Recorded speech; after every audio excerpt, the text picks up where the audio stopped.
देखा उनका घर द्वार, पसंद आया कि नहीं? हमें बिल्कुल पसंद है डैडी। अरे उनका हवेली तो देख के दंग रह जाएंगे। काफी लंबा चौड़ा उनका मकान है।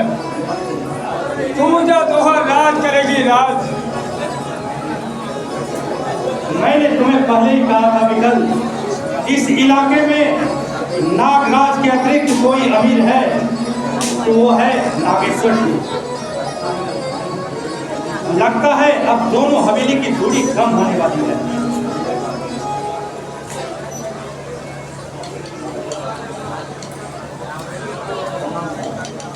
प्रणाम चाचा जी। आओ विमल आओ, बड़े अच्छे मौके पर आए हो।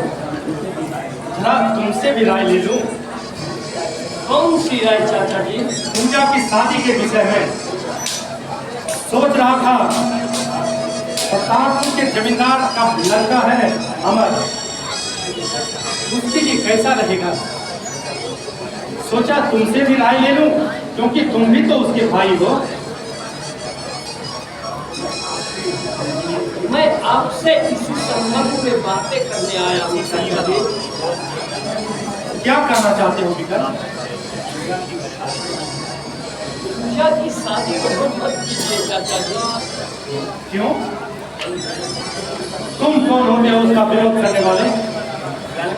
विरोध मैं नहीं कर रहा हूँ चाचा जी, बल्कि पूजा खुद इस रिश्ते को नाकबूल कर रही है। वो किसी और से शादी करना चाहती है। अरे पूजा के विषय में तुम बोलने वाले कौन होते हो? पूजा मेरी बहन है, उसके विषय में तुम्हें सोचने की कोई जरूरत नहीं है। क्या पूजा तुम्हारे फैसलों से खुश है? नहीं विकल, नहीं। पूजा इन शादियों से कभी खुश नहीं रह पाएगी, क्योंकि उसके खुशियों का बलिदान दिया जा रहा है। पूजा हमारी बेटी है विमल, उसका भला या बुरा सोचने का अधिकार सिर्फ मुझे है, तुम्हें नहीं। मैं कह रहा हूँ कि आप पूजा के विषय में न सोचें, लेकिन पूजा सागर से बेहद प्यार करती है। क्यों न उन्हीं से उसकी शादी कर दिया जाए? नहीं, यह हरगिज़ नहीं हो सकता। क्यों नहीं हो सकता नागराज जी? आखिर सागर का कोई खराब लड़का है? खराब हो या अच्छा हो, हमें इससे कोई वास्ता नहीं। मैं जो फैसला एक बार कर लेता हूँ दोबारा बदल नहीं सकता। लेकिन पूजा सागर से बेहद प्यार करती है। वो उनसे अलग रहकर नहीं रह पाएगी। तो फिर क्या? हमें पूजा के ही बस में चलना पड़ेगा। यदि पूजा एक भिखारी से प्यार कर लेगी तो क्या मैं भिखारी के साथ उसकी शादी कर दूंगा? आखिर इस समाज में मेरा भी कोई इज्जत है, रुतबा है समाज में मेरा भी। देखिए चाचा जी, मैं आखिरी बार आपसे प्रार्थना कर रहा हूँ, पूजा की शादी सागर से कर दीजिए, तभी वो खुश रह पाएगी। मुझे समझाने की कोई जरूरत नहीं है विमल, हमें तुमसे ज्यादा ज्ञान है। पूजा हमारी बेटी है, उसके साथ मेरा खून का रिश्ता है, इसीलिए उसके विषय में सोचने का अधिकार सिर्फ मेरा है, तुम्हारा नहीं। किस रिश्ते की आप बात कर रहे हैं नागराज जी? खून के रिश्ते का? धिक्कार है उस खून के रिश्ते पर जो समाज में फैले अंधविश्वास के चलते अपनी बेटी की कुर्बानी देना चाहता है। जानवर है आप। लानत है आप जैसे पिता पर, जिसके पास इतना दौलत रह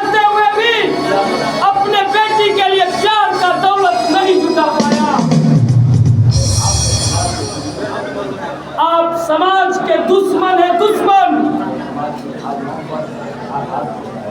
आप इस समाज के भावनाओं पर आघात पहुंचा रहे हैं, लेकिन मैं ऐसा कदापि होने नहीं दूंगा। आखिर पूजा से मेरी राखी का रिश्ता है, और मैं एक दिन यह साबित करके रख दूंगा कि खून के रिश्तों से भी अगर कोई बड़ा रिश्ता है तो वो है राखी का रिश्ता। राखी का रिश्ता।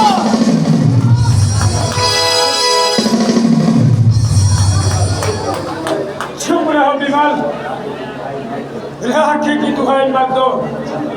अरे चंद धागे कलाई में बांध देने से क्या वो खून के रिश्ते से बढ़कर हो जाती है क्या?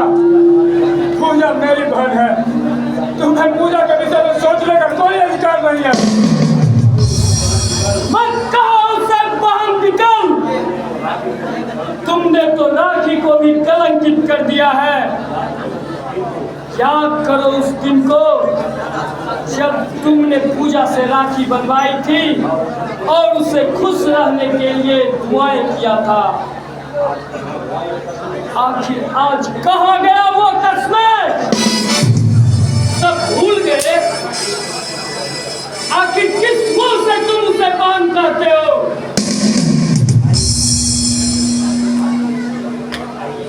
तुम्हारे जैसे निर्दयी भाई अगर भारत के हर एक गांव में हो जाए तो रक्षाबंधन के दिन बहन अपने भाई के हाथों पर राखी नहीं बांधेगी। बंद करो ये बकवास और चुपचाप यहाँ से चले जाओ, वरना धक्का देकर यहाँ से निकल सकूंगा। अवश्य जाऊंगा,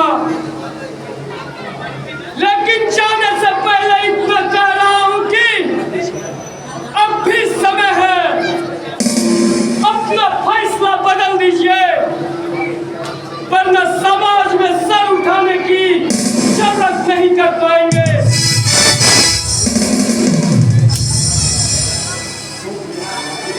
तुम हमें चुनौती देते हो? सारा तो कौड़ी का लड़का नागराज को चुनौती दे रहा है। अरे जिसका बाप आज तक हमारे सामने सर उठाकर बात करने की हिम्मत नहीं की, उसका बेटा नागराज को ललकार रहा है। तुम्हें यह चुनौती बहुत महंगा पड़ेगा विमल, बहुत महंगा पड़ेगा। मैं आपको चुनौती नहीं दे रहा हूं नागराज, बल्कि समझा रहा हूं। अभी भी समय है, ठंडे दिल से सोच लीजिए, वरना ये शादी नहीं बर्बादी होगा नागराज, बर्बादी होगा। एक भी बाराती वाले को जिंदा नहीं जाने दूंगा, और तुम जैसे समाज के दुश्मनों को समाज के सामने सर झुकाने के लिए मजबूर कर दूंगा। यह मेरा अंतिम फैसला है। तुम्हें भी देख लूंगा विमल कि तुम में कितना दम है। तुझे पूजा की शादी के पहले यमलोक न पहुंचा दिया